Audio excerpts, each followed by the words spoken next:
There's a kind of expectation that visionaries should become nuns or priests or monks and pursue a religious vocation.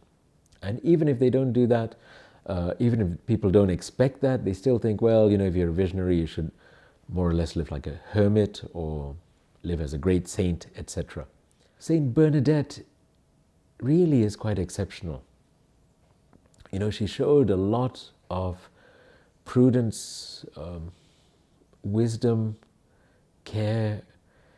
For example, her little brother showed some pilgrims the way to the grotto, and I think it was her brother Pierre, and they gave him a nice big silver coin, and he was so pleased with himself. He came back home and showed the whole family, look what I got, from the pilgrims.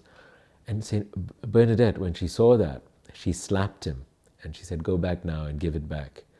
We must not take money from the pilgrims. Okay?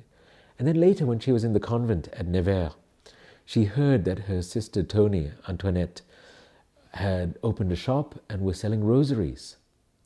And she wrote to her very angrily and said, shut that down now and stop.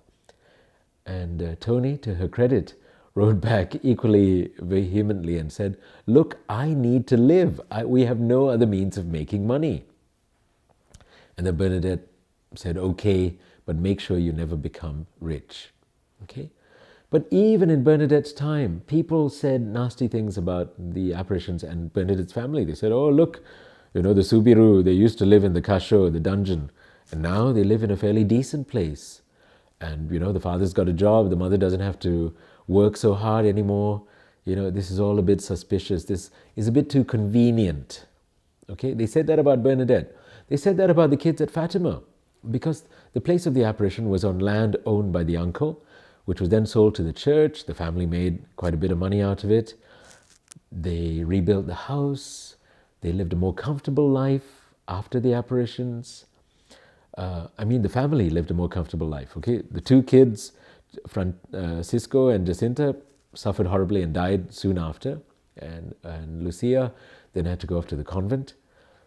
But the rest of the family, they lived fairly comfortably. They were really poor before the apparitions, but after the apparitions, it's kind of suspicious, you could say.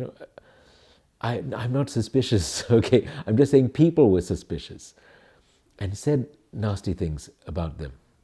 So when people say the same sort of thing about the visionaries in Medjugorje, I'm not surprised. They've done it before, they'll do it again. This is human nature.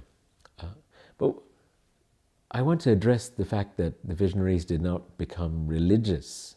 This, I call it Vozu syndrome. This is my own thing that I made up, okay?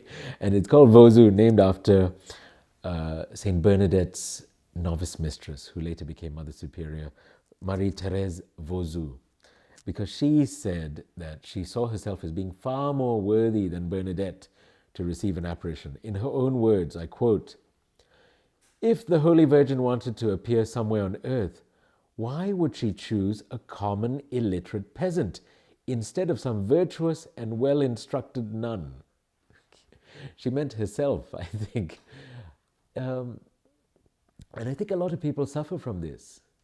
They see the visionaries and they judge them to be unworthy, and they are unworthy, of course. And they think, well, I'm better than that, but how come the Blessed Mother hasn't appeared to me?